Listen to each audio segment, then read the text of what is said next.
This season, Instacart has your back to school. As in, they've got your back to school lunch favorites, like snack packs and fresh fruit. And they've got your back to school supplies, like backpacks, binders, and pencils. And they've got your back when your kid casually tells you they have a huge school project due tomorrow. Let's face it, we were all that kid. So first call your parents to say I'm sorry, and then download the Instacart app to get delivery in as fast as 30 minutes all school year long. Get a $0 delivery fee for your first 3 orders while supplies last. Minimum $10 per order. Additional terms apply.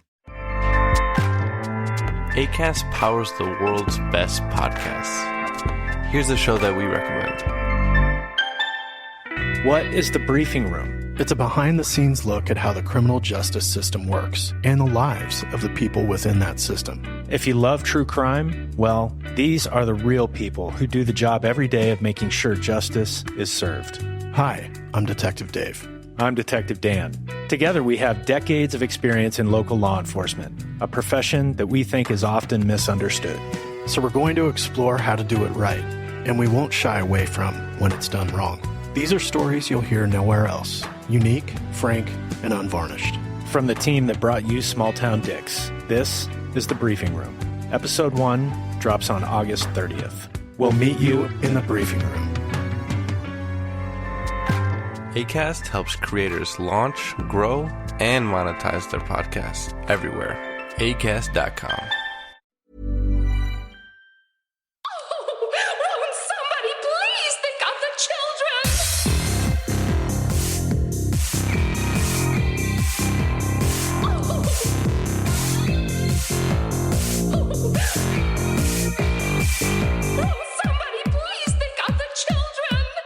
This week, no. Let me start that over again.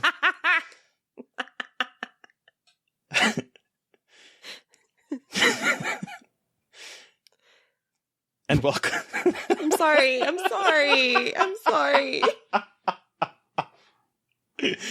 Oh, jeez. This is going to be how we open up the episode now. Yes. Yeah. They just need to know the ridiculousness that happens. 100%.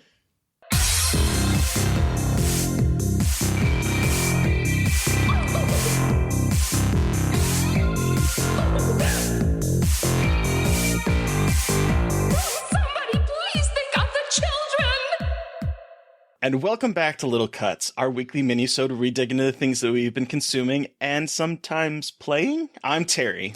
And I'm Mary Beth. This week we're talking about a Spanish horror series, a board game, my new favorite movie, and of course, Hammer Horror. Hammer Horror. Dun, dun, dun, dun. We'll talk about this when we talk about the movie, but Hammer Horror fucking rules. I am so glad that we decided to do this because it's been wild. These movies are so wild, and I love every second of it. Like, they know exactly what they are, and it is so much fun. Yes, it is. Oh my god! Before we do get to that, though, Mary Beth, I want to know about the Spanish horror series, and I want to know, is it 30 coins? It is 30 coins. Yeah? How is it? So good. Yeah. So Steve and I have been watching it. The episodes are really long. They're like, the first episode was like an hour and a half. Oh. And all the other episodes have been over an hour. So it's like a little bit harder for us to watch it all the way. It's like to like binge it. We haven't been doing that, but we just finished the 3rd episode and it fucking rules. It's so bananas. It is like a Catholic possession exorcism movie, like show, but taken to like an absolutely like exaggerated degree because it's Alex de la Iglesias, I believe. And he has done some amazing stuff. And this is very much in his style of just like, okay, cool. Like, you've seen this story before, but you have not seen it like this. And so it follows this priest who is also an ex-boxing champion and has a room full of machine guns. And he's very hot and chain smokes cigarettes. And he is a priest in this very small town in the middle of nowhere in Spain. And all of this crazy shit starts happening. So, and then the local veterinarian and the mayor and him kind of make this weird ragtag trio who are trying to kind of figure out what's going on in the town. And for the first couple of episodes, the priest is like, there's nothing happening. It's all in your head.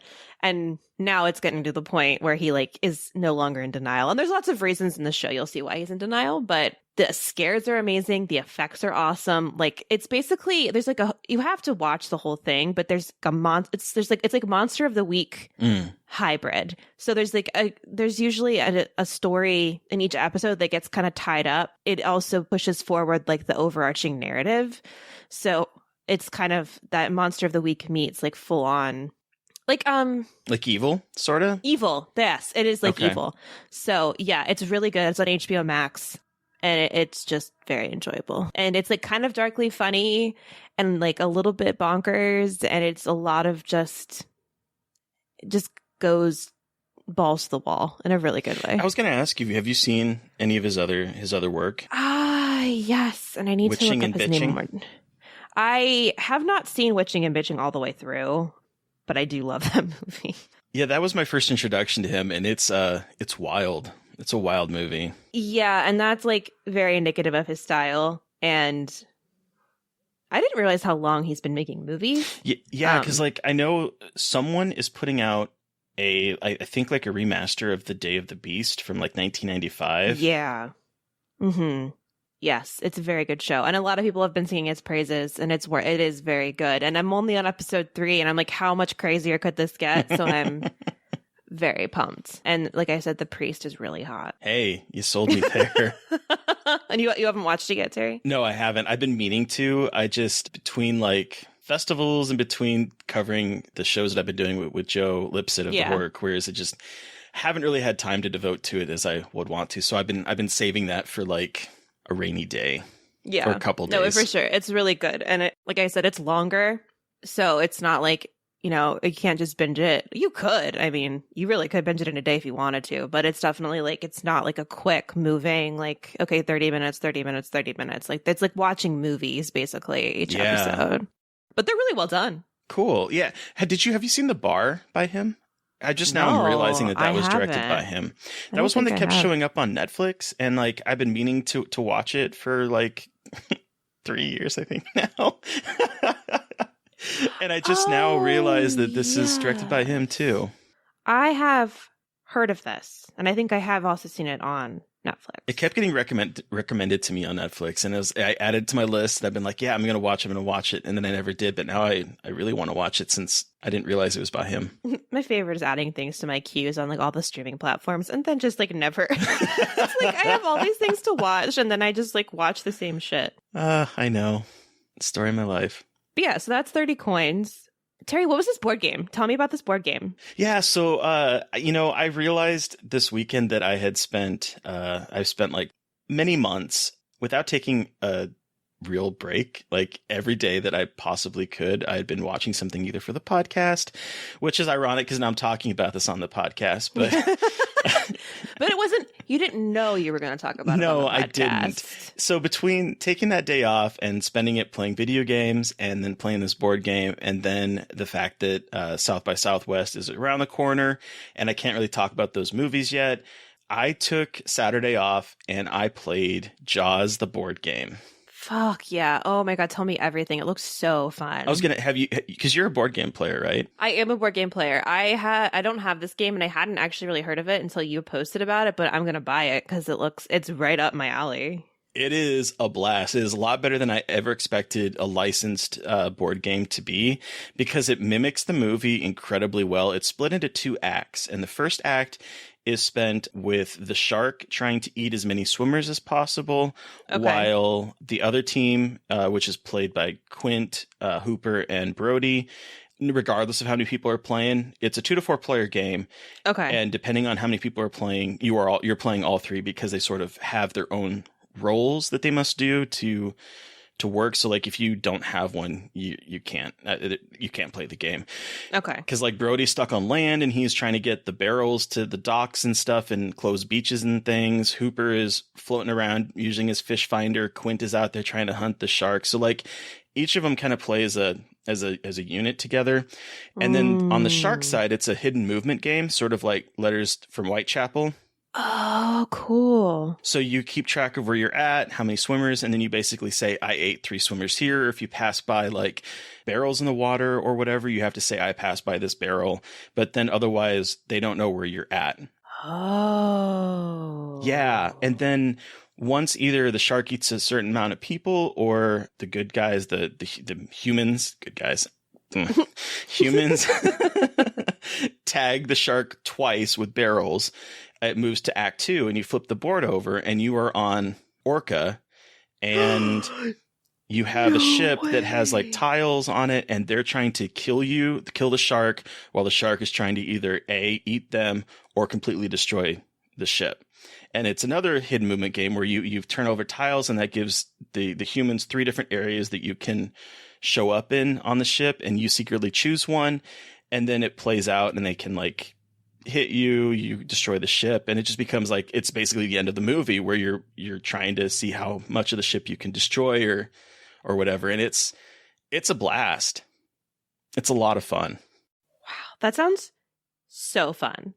That's amazing. Yeah, I was really surprised because, you know, what I liked about the first act is that I love games like Letters from Whitechapel, but trying to, it's such a big board game and trying to explain it to people and have it like a low key night is really difficult. Whereas like Jaws, the board game, has like a very finite amount of areas to go around. And it's a good learning. I would say this is like a good entry point to those kind of more complicated games. Oh, cool. This was a lot of fun. I had a blast playing it and I can't wait to play it again. Oh my gosh. Okay, cool. Well, now I'm going to have to buy that next time I go to my local game store. I could buy it online, but I like supporting my local game store. Hell yeah, support local shops, especially right now. Exactly, especially right now. Wow, that's so exciting. Yeah, so what is your new favorite movie, Mary Beth? It's The Devils by Ken Russell. It's my new favorite movie. It's on Shudder. I watched it too. Oh, maybe you did? I did. Sorry. Guys, I have not stopped thinking about this movie for like a week and a half. For y'all who haven't don't know anything about it, it's based on a true story, which is hysterical. But it is a dramatized account of the rise and fall of Urbain Grandier, who was a 17th century Roman Catholic priest in France, who was accused of witchcraft following alleged demonic possessions of sexually repressed nuns. That's like literally what it is. Okay, Terry, tell me how you feel about this movie, because I've been hyping it up, and a lot of Twitter has been, because it's finally on Shudder. It's back on Shudder, and people have been watching it for the first time, including myself. I hated it. Oh, no. I'm kidding. I'm kidding.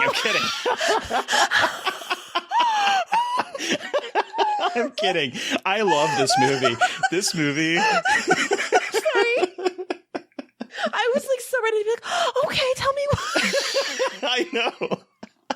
That's what killed me. That's why I had to no, I'm kidding, because like your tone was like, it was almost an instant of like heartbreak. I'm sorry. No, don't apologize. Okay. Whew, boy, no. I'm sweating. No, I absolutely love this movie. And the way I realized that I loved it, because I was watching this and I'm like, I don't really know how I feel about this. And then I realized that I was like almost an hour into it. And I was like, oh, this has gone by really fast. It's wild. I didn't know what was going on at the beginning, because it opens up with this highly stylized theatrical presentation where I guess the king is performing on stage. Yes, it's the birth of Venus, and he is Venus, and he's wearing a little bikini. He certainly is. He's wearing an itsy bitsy teeny weeny metallic mermaid bikini. Yeah. And I was really confused. And then fair. So was I. I was like, whoa, is this the right movie? Did I press play on the right thing? Yeah. And then it keeps going from there. And the way the story slowly unfolds about the way that there is power struggles and in France, and the way that the city is like trying to self-govern, and the way that Urbain, everyone is obsessed with him. I mean, he has a really nice mustache, I will say. Oliver Reed. Oh my God, I have so many feelings about Oliver Reed, who played Grandier. He was like the bad boy of the time, and he was always drunk. Like, he was wasted filming this movie, and very sweaty. He was very sweaty in this movie. So sweaty. He was so sweaty. But he is hot. Oh, I won't disagree. But it was one of those that, like, scene by scene, my sexual attraction to him kept changing. And Yeah. Because when he's first like introduced and he's walking down the street and all the nuns are like clamoring to like see him, I'm like, this is what passes for hot. This is what like, look, he doesn't have the plague and he's like relatively like clean. So it's in this like 17th century plague-ridden village in the middle of nowhere. I mean, that's fair. That is a fair statement. I loved, oh my God, I loved the dialogue. The dialogue is ridiculous. Provincial bitch. Like, yes. And so also just to recognize Vanessa Redgrave as Sister Jean, who was the Mother Superior, the like very horny Mother Superior. She is so fucking good. Mm-hmm. Like, she plays this like conniving, pious, weird lady with the best laugh, and she's so nasty and horny. And she's just like despicable in the best way. Like, the performances in this movie rule. Like, everyone is like on cocaine, it feels like everyone is turned up to, I say that because everyone is like turned up to 11, especially when we get into like the orgy scenes and the exorcism scenes. Like, everyone is just screaming. Like, it's just like everyone's in a frenzy. It is absolutely ridiculous, and it's beautiful.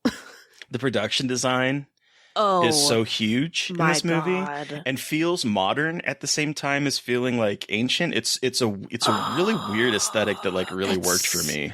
It's so bizarre too. And like the costume design, I cannot stop thinking about the costume design because it's so weird. Like, there's the witch hunter, Father Barr, who has tank top and gloves. Yes! And he has like John Lennon glasses, like the really small circle ones, and like long hair. Like, he looks like a punk rock dude, like a rock and roll dude from the 70s, like in a rock band. And he is a witch hunter. And everything about this movie is so meticulously done, and it is like a sensory overload in the best way possible, and everyone needs to watch it. It's not that long. It's going to overwhelm you. And you're not going to be able to stop thinking. Yeah, it's overwhelming. And it is a little exhausting by the end. Not in a bad way. I just felt like I was spent by the end of the movie. It was. It's like emotionally exhausting. So like, watch it when you don't have anything to do afterward, and you can just like either lay there and watch something funny or just like go to bed. Because like, it goes from orgies to someone getting burned alive. Like, it's an emotional roller coaster. Plus you have Gemma Jones saying, "Destroy me, I love you." Him. Oh my God. That was like, this movie is so hot. Like, she is praying, doing confession to Grandier, and she goes, "Destroy me, I love you." And I was like, uh-oh, this is so hot. Like, I did not expect, like, I knew it was horny, but I didn't think it was, I thought it was going to be like creepy horny. Mm-hmm. Not like, oh my God, that's the hottest thing I've ever heard someone say in a movie. My favorite thing doing like a little bit of background research on this movie was this section about how British film critic Alexander Walker described the film as monstrously indecent in a television confrontation with Russell, leading the director to hit him with a rolled up copy of the Evening Standard, the newspaper for which Walker worked. Oh my God, fuck yeah. This movie is so controversial. And I mean, like, especially in that time, it was like, Oliver Reed at one point in a vision plays Jesus Christ, and Sister Jean like tongues his like crucifixion wounds. Like, that's pretty like blasphemous. Like, I think it's cool as hell, but like in that time they're like, is she tonguing his wounds? And you're like, yes, she is. She's making out with his holes and not the holes you think of. I'm sorry. I'm sorry. Oh, Mary Beth. I know. Mary Beth. Sorry. But I mean, that is the appropriate mindset to go into this movie with. And honestly, when I was reading, because Wikipedia, afterwards I was reading the plot synopsis on Wikipedia, and it had included stuff that is even cut out of the Shudder part. And there is a sequence in which a nun uses a burnt femur as a masturbatory aid. I read that and I was like, oh my God, ow. Yeah. Like, what? Yeah. I mean, okay, but like, props to Ken Russell for making something so blasphemous and so beautiful and so hot. Like, it's quite miraculous, like, that movie and like what he made. That couldn't be made today, I don't think. No, are you kidding me? I don't think anything like that can ever be made again, and I love that. Like, it's such a beautiful relic, and I know that it gets very controversial, and there's like the uncut version that's like super hard to find, and then there's one on Shudder, and I hope they give this like a good Blu-ray release. especially because everyone's talking about it now it's on Shudder. Oh, Like, I guess hope you so. could import it, but I have a feeling this is going to lead to like a new release. I hope At least so. I'm hoping. I'm manifesting it. Yeah, so go watch that on Shudder before it goes away, because it was up there briefly back in, I want to say it was 2019, maybe. Yeah. It was up there for a little bit, and then they took it down. So The Devils by Ken Russell on Shudder. Y'all, please go watch it. It's well worth your time. Yeah. And the more people watch it, the more likely we'll be able to get a Blu-ray release. So, yay. I'm so glad you liked it. Oh my God. Yeah, Ugh. me too. I mean, you know, when everyone's talking about it and hyping it up, it's always like a worry of like, am I going to be going in with too high of expectations? And this movie sidesteps those expectations in an interesting way that I was not expecting anything that I was given, even after everyone hyping it up. No, my expectations, like I had high expectations, and then it was like, you have no idea what you're getting into. Yes, exactly. But I'm like the opening, like you said, the opening with the king. It's like, what the hell is this? Okay, I'm gonna cut myself off because I could talk about this movie for a very long time. Let's create a podcast where we dig into every minute by minute. Yeah, that'll be great. Everyone would really love that. I'm sure they would. But speaking of wild, but in a very different way, what Hammer horror movie did we watch for this week, Terry? Wow. We watched Die, My Darling. Also known as The Fanatic, I found. Yeah. What did you think of this movie, Mary Beth? I loved it. Okay, what is it about first? Let's start with that. Okay, so a young woman is terrorized by her fiance's demented mother-in-law who blames her for her son's death. And the tagline on Letterboxd is, she's one mean mother-in-law. Which is true. So, yeah, basically this young woman, her name is Patricia, heads to visit her mother-in-law for deceased fiance to just, like, you know, be cordial. Like, hey, how are you doing? And then Miss Trefoil, played by the amazing Tallulah Bankhead, who is the mother-in-law, traps her in the house to cleanse her of her sins and cleanse her so she can meet dear Stephen in heaven. Who died unblemished, a virgin soul. He was a supposedly. virgin. A virgin. This movie, it's cruel. Yeah. I guess maybe cruel is not the right word. All the characters are cruel. Like, everyone in this movie is vile. Yeah. I don't disagree. Although I will say that I do feel bad for Patricia. Yeah, Patricia. I don't think Patricia is vile. I guess I mean like Mrs. Trefoil, and then her the people that help her in the house, especially Anna, who was her housekeeper, and then Anna's husband, who is disgusting. Anna, who apparently has like amazing strength. Yeah, they have a cat fight at one point, and then her husband Harry, who is a rapist on multiple occasions, tries to rape her. A creepazoid. Yes, he just creepazoid. He's lecherous. He has those eyes that a lot of older movies used, that was like that kind of, without being pejorative, crazy eyes, like the like wide-eyed, like lecherous eyes that are just like, you know, that he's up to no good, and he's constantly looking at her with that gaze, and you're just waiting for something bad to happen. Yep. And I will say, Hammer horror aesthetics are so on point. Like, these houses that they have, like, it is such ridiculous, like almost campy set design in terms of like every inch is covered in like a velvet pillow or like a beautiful curtain, or like has a huge like wooden like beautiful set of like chairs and a table. Like, everything is so immaculately designed, and every house, like, I'm thinking of this in Horror Dracula. Like, you have no idea where you are in the house. It's like a labyrinth. There's secret rooms full of weird shit in the basement. Like, there's a greenhouse. So it's like, it is another one of those like very elaborate Hammer horror movies that take place essentially in one location, but it feels like 10. And it's so deeply psychosexual. Oh my God. I was ready for someone to kiss somebody. Yeah. I mean, Mrs. Trefoil obviously is in love with her dead son. There's a reverse Oedipal complex. And who knows, maybe it was an Oedipal complex from his perspective. But like, there is definitely a gross amount of adoration and almost romantic love foisted upon her dead son by her that is just, it adds to the creepiness because she is so religiously fanatic, like to the point that they don't allow condiments of any type in the house. No, it's like salt. It's what was it like? We enjoy God's food unaltered. They're vegetarians. They eat this weird vegetarian meatloaf that's made with like wheat germ, and it just looks like a slop. And red is outlawed. There's red no is outlawed. red. No perfume. No lipstick. Heaven forbid. And they always have a very long reading of the Bible before their meals.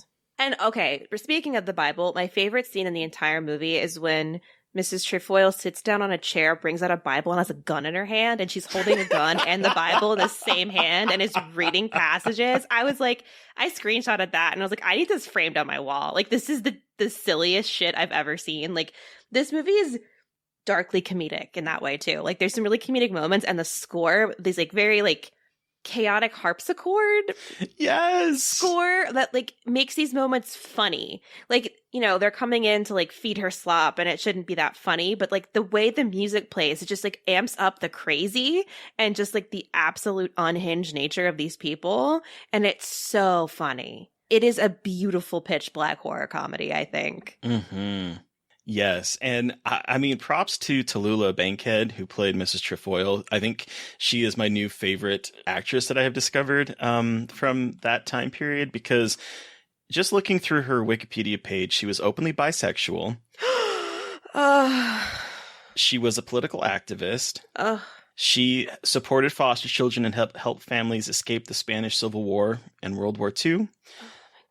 She loved her gays, and she actually had basically like a group of gays that she paid to like do stuff for her, to like be her driver and stuff, because she loved them so much and she gave them work. She had a very sad end of her life, though. One of the things, I don't know if you noticed it in this movie, but she's drunk a lot in this movie. Oh, she is. Okay. Yeah. I didn't.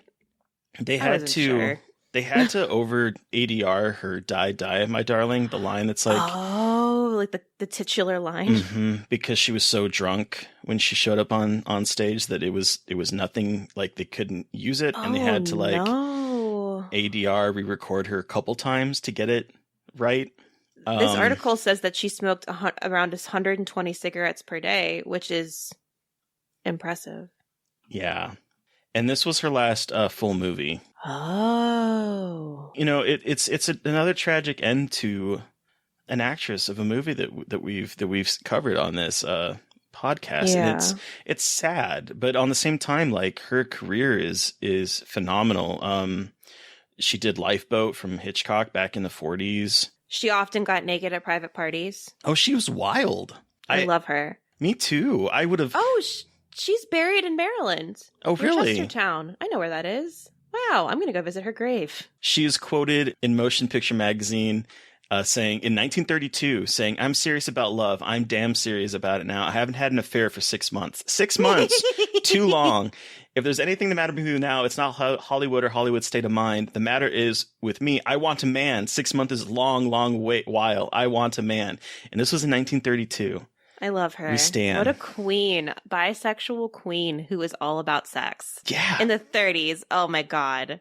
I love her. So this movie is amazing. It's weird. It's psychosexual. It's like funny. Donald Sutherland is in it as a very ableist character who has some kind of a mental handicap, but it's just like that generic kind of fucked up, like he does a funny voice and like can't read. Yeah. Casual, like, oh, he's just like the simple boy that helps around the house. And you're like, okay, well, great. My one complaint about the film is, and I started realizing this in particular because the conversation that we're going to have on Monday, you'll find out who that is soon, but we talked with him about a movie in which there is two male characters treating a female character as like property in a way. And I started thinking about this in relation to this movie, because here we are again with her new paramour, her new love is like, treats her as if she belongs to him. Like, he doesn't want her to go to this house. He's incredulous that she can drive. And at the end of the movie, I wanted to, like, Jesus Christ. I was so, first of all, I'm spoilers for a however many year old movie this is, but he comes and saves her. And at the end of the film, and I hate that, first of all, because I wanted to see her overcome this by herself. And then she's in the car, and he's obviously upset with her for getting into this predicament, I guess. And the first thing out of her mouth is, "Alan, don't shout at me." And he says, "Why don't you shut up? We're going home." And then they kiss. Like, that's supposed to be the romantic end of this movie. I was like, she went from one fucking trapped thing to another. Like, she's just, this poor woman is a prisoner. No matter where she goes, it made me so sad. Yeah. Yeah, I wish she wasn't in it. I didn't really care for him at all. No, he was a dick. I didn't like him the first time he was introduced, and I definitely did not like that ending. And it's a product of his time. I mean, we have to look at it as the time period that it's in, but it made me think about like male representations and how relationships were viewed through cinema, which is a lot of times how we get a lot of our social norms in like life. Mm-hmm. And so I'm seeing this and I'm like, this explains a whole lot. It sure does. And there was one more thing. Oh, the one last thing I wanted to bring up was how this has some Texas Chainsaw Massacre vibes. Yes. So there's a particularly, this really like came up in my brain when there's a moment where Patricia tries to escape and she's running out of a greenhouse, and the gross rapist man chases after her, and he's giggling, and he just chases her through the forest, and he's laughing, and she's just trying to escape, and she's crying. So it reminds me of that moment when Sally tries to escape from the house in Texas Chainsaw Massacre, and Leatherface chases after her. Like, it's very, very, like, the parallels are very, very similar. Like, even how they're shot, in terms of being shot in a long shot from the woods, a wide shot from the woods. And there's also really gross dinner table scenes. Like, not obviously it's not cannibalism, but it's like, you brought this up, Terry, right? In terms of the dinner table scenes. Yeah, it definitely. I was getting like, I was so happy when you texted me that you were getting TCM vibes from this, because I was too. I was like, this you have like, it's almost like Texas Chainsaw Massacre if it were polite and high society in England. Yeah, it's like rich white woman Texas Chainsaw Massacre. I mean, because you can even like see some of the parallels between like, Leatherface is treated as sort of the simpleton of that family, and he's kind of picked on, and then you have the Donald Sutherland character, and then you have the way that everyone that she's trapped in this house, and you have the uncomfortable dinner scene, which again, like you said, is not necessarily cannibalism, but it's also like she doesn't want to be a part of this. She's being held against her will. Like, I think that there is definitely a connecting tissue from this film too. 100%. Which is really cool, because you wouldn't think that those two movies have any kind of connective tissue or like parallels, but they really do, and it's really, really cool. I love it when those like movies like those two kinds of like very different movies have parallels, and you're like, oh, Tobe Hooper was definitely had to have taken some cues from this movie. It's just, instead of a chainsaw, it was a very small little pea shooter of a gun. That gun, I'll tell you, the gun that Mrs. Trefoil had was killing me. It's so dainty. I'm gonna tweet out from our Twitter account after this episode goes up the screen grab I took of her holding the gun in the Bible, because it is please. one perfect shot. yes, please do. It's so funny. But yeah, so this was Die My Darling, also known as Fanatic on Letterboxd. So definitely check that out. You can find it. I paid to rent it on Amazon, so it was like $4. And it's also in that Hammer Horror set. If you bought that 20 collection, the collection of 20 movies, it's also in there. And so, Terry, what is our next Hammer Horror foray? Next Friday, we're going to be talking about this movie that was recommended by a couple different people on our feed, and it sounds ridiculous. It is called Twins of Evil. I'm so excited. Basically, it's about a set of twins. One of them's a virgin, one of them's a vampire. I cannot fucking wait. It's going to be so good. And the poster, the lines on the poster, one uses her beauty for love, one uses her lure for blood. Which is the virgin? Which is the vampire? Hammer Horror is the best thing to ever exist, and I'm so sad I hadn't watched any of it before. Hammer horror is everything to me. It's so good. And so who are we talking to on Monday, though, Mary Beth? Oh my gosh. So Monday's episode, we are talking to Anthony Scott Burns, who is the writer, director, cinematographer, musician behind the new film Come True, which is currently streaming on VOD. So check that out before our conversation on Monday. And then we are discussing the OG My Bloody Valentine from 1981 with him, which is so fun. We always say it's so fun, but like honestly, these conversations rule with every guest. Like they always bring such cool movies, and it's great. And My Bloody Valentine from 1981 is really good. And weird. We also talk about the differences in the censoring with that movie. Speaking of censoring. Oh, God. I can't wait for you guys to hear how mad I get about the censoring in that movie. Oh, I was so upset. I was so pissed off. So, yeah, if you watch it not on that on the Scream Factory release, it's censored, and I was pissed. Yeah, it's gonna be a lot of fun. It's a lot of fun. But listeners, you've heard from us. We want to hear from you. Did you watch a film that we've watched this week and have some thoughts? Do you have suggestions for more Hammer films we should talk about? You can send us an email at scarredforlifepodcast@gmail.com or reach out to us directly on Twitter. I am at MB McAndrews. And I'm at Gaily Dreadful. And of course, don't forget to follow the podcast on Twitter at Scarred Podcast. And don't forget to review, rate, and subscribe. Please review, rate, and subscribe. Thank you to Eric Power for our artwork. Thank you to Sean Keller for our music. Thank you everyone for listening. Stay safe out there, but most importantly, stay creepy. And until next time. Somebody please think of the children!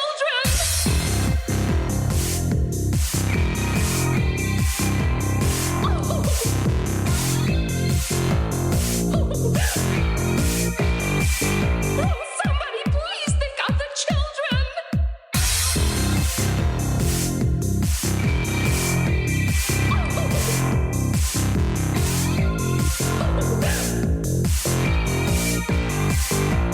Somebody please think of the children!